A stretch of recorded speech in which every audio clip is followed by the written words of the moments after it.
बिस्मिल्लाहिर्रहमानिर्रहीम अस्सलाम वालेकुम। Welcome back to my YouTube channel. So आज की इस वीडियो में हम टेंडा राउटर को कंटिन्यू करने वाले हैं जो हमने सीरीज़ चलाई थी। और यार काफ़ी अर्सा मैं बीच में गायब रहा हूँ कुछ मसरूफियात की वजह से। सो उसके लिए माजरत। सो वीडियो को स्टार्ट करते हैं और हम पहले तो राउटर को लॉगिन कर लेते हैं। आज का हमारा टॉपिक है जो है वायरलेस पैरामीटर के बारे में। तो टेंडा वाईफाई डॉट कॉम से इसको हम लॉगिन कर लेंगे। आप आईपी एड्रेस लिख के भी लॉगिन कर सकते हैं।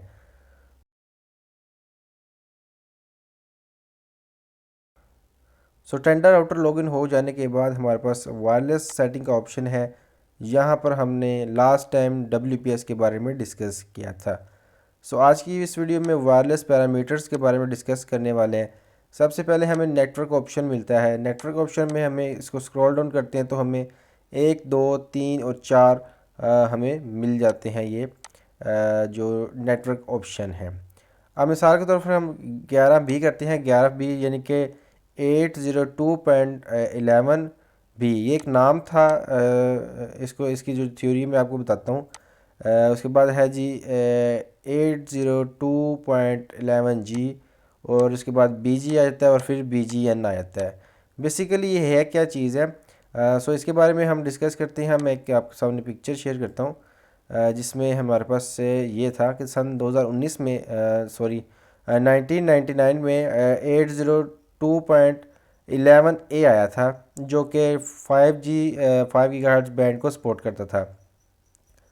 और इसमें जो डाटा ट्रैवल होता था तकरीबन 54 Mbps का होता था। लेकिन इसी सेम डे सेम यानी कि दिनों में यानी कि 1999 में ये इसके साथ 802.11B भी आया जो कि 11 MB का डाटा ट्रांसफ़र करता था और 2.4G यानी कि 2.4 गीगाहर्ट्ज़ की फ्रीक्वेंसी बैंड था इसका।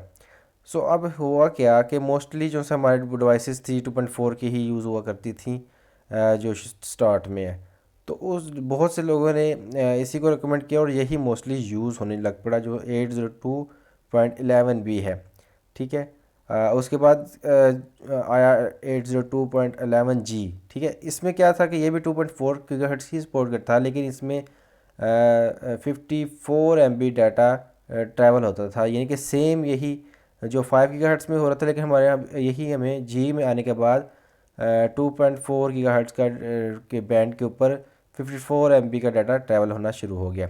उसके बाद उसके बाद जो हमारे पास आया था 802.11N। ठीक है। इसमें क्या था कि दोनों बैंड्स मौजूद थे। मतलब दोनों बैंड में ये आ रहा शुरू 2.4 में भी आया था 5 में भी आया था। 2.4 में क्या हुआ कि ये 300 Mbps और पर सेकंड पर ट्रैवल हो रहा था 2.4 के ऊपर और 5 गीगाहर्ट्ज़ के ऊपर 900 MB तक ट्रैवल हो रहा था डाटा।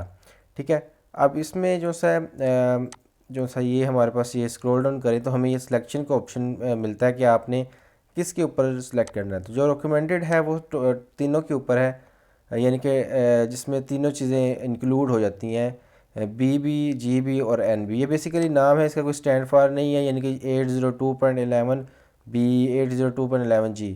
तो ये एक नाम है ये इसको टेंशन नहीं लेने की इसमें इसका स्टैंड फॉर क्या बनता है। उसके बाद आता है चैनल वायरलेस चैनल आता है। वायरलेस चैनल के जो ये बेसिकली फ्रीक्वेंसी है अगर आपने कोई इससे दूसरी डिवाइसेस इस्तेमाल की हुई हैं कोई और राउटर इस्तेमाल किया तो उसमें ये फ्रीक्वेंसी आएगा। ठीक है। वायरलेस चैनल फ्रीक्वेंसी ये तो ये सारी यूनिट है। ये बेसिकली इसकी चैनल 1 चैनल 2 में इतनी ये फ्रीक्वेंसी भी लिखा होता है। तो इसका क्या काम है मैं आपको सारा समझाता हूँ एक ग्राफ के थ्रू। सो ये चैनल विड्थ है। ठीक है।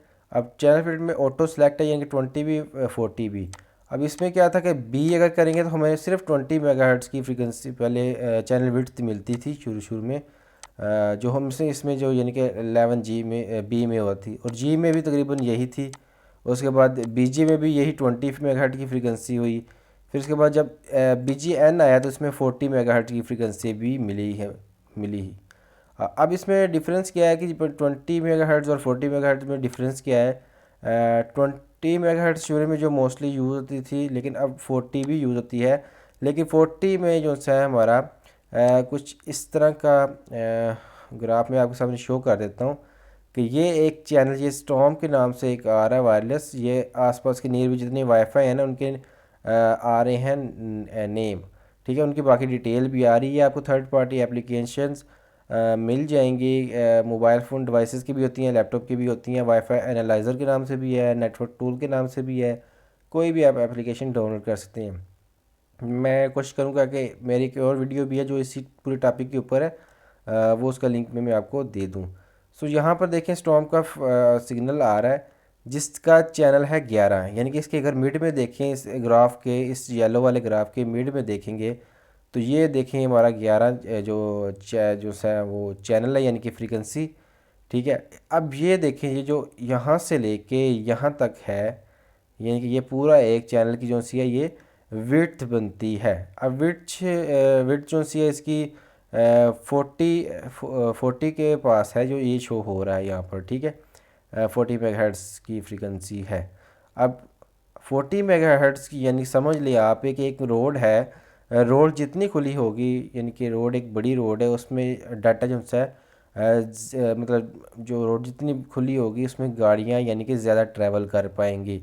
सो इसी तरह ये है कि 40 मेगाहर्ट्ज़ के ऊपर जो सा डाटा हमारा ज़्यादा ट्रैवल होता है, थ्रूपुट ज़्यादा हो जाती है, डाटा रेट ज़्यादा हो जाता है, जिसकी वजह से हम 40 मेगाहर्ट्ज़ यूज़ करते हैं।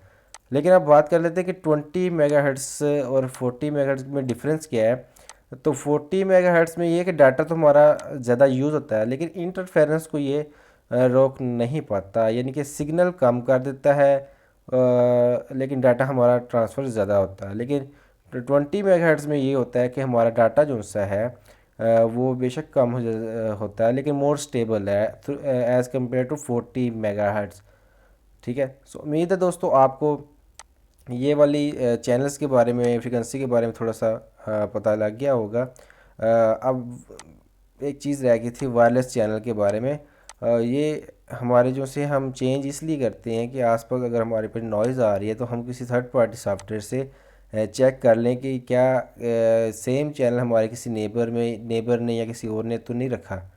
तो यहाँ पर मोस्टली 111 ज़्यादा यूज़ हो रहे हैं। उसके बाद जो सा 6 है 5 है, तो हमने इससे डिफरेंट थोड़ा सा रखना है जो मोस्टली नहीं यूज़ हो रहा, तो हमें जो सा ये नॉइज़ का यानी कि स्लो वाईफाई का इशू नहीं आएगा। हमारा जो सा इंटरनेट है जो सा वाईफाई है वो स्मूथ चलेगा।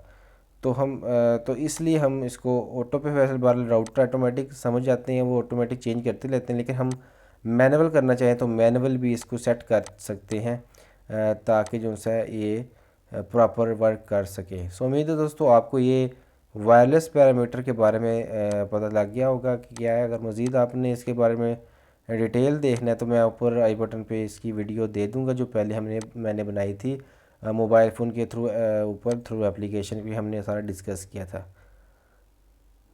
तो मिलते हैं अगली वीडियो में, तब तक के लिए अल्लाह हाफिज़।